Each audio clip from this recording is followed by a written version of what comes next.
আমাদের 24-এর ছাত্র জনতার প্রতিনিধিরা কি শহীদের রক্তের সাথে বেইমানি করার পথে হাঁটছেন কিনা?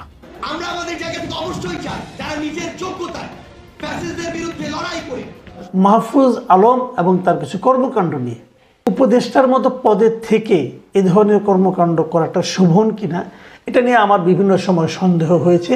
আমি ফেসবুকের এমপি ঠিকই, কিন্তু আমাকে যিনি ফসল হিসেবে তুলেছেন, এটা জননেত্রী শেখ হাসিনা আমাকে ফসল হিসেবে তুলেছেন। মাননীয় স্পিকার চোর বা দুর্নীতিবাজ নয়, বরং নিজেকে রাজবন্দী দাবি করেছেন কারাগারে থাকা সাবেক সংসদ সদস্য ব্যারিস্টার সুমন। দেশ বা প্রবাসে যেখানেই বসে আমাদের দেখছেন, আমাদের চ্যানেলের পক্ষ থেকে সবাইকে জানাই স্বাগতম।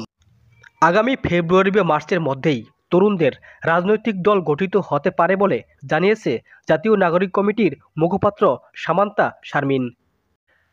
রাজনীতিতে নতুন মুখ আনা এটা খুবই গুরুত্বপূর্ণ।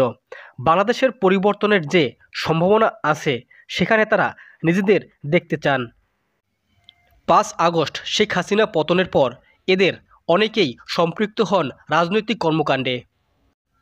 এদিকে জাতীয় নাগরিক কমিটি আত্মপ্রকাশ করে জুলাই আন্দোলনকারীদের নেতৃত্বে। দর্শক, আমাদের এই ভিডিওটি ভালো লাগলে একটি লাইক দিবেন, আর যারা নতুন আছেন তারা চ্যানেলটি সাবস্ক্রাইব করে আমাদের পাশে থাকবেন। সকলকে ধন্যবাদ জানিয়ে শেষ করছি আজকের মতো। সকলে সুস্থ থাকবেন, ভালো থাকবেন। ধন্যবাদ সবাইকে।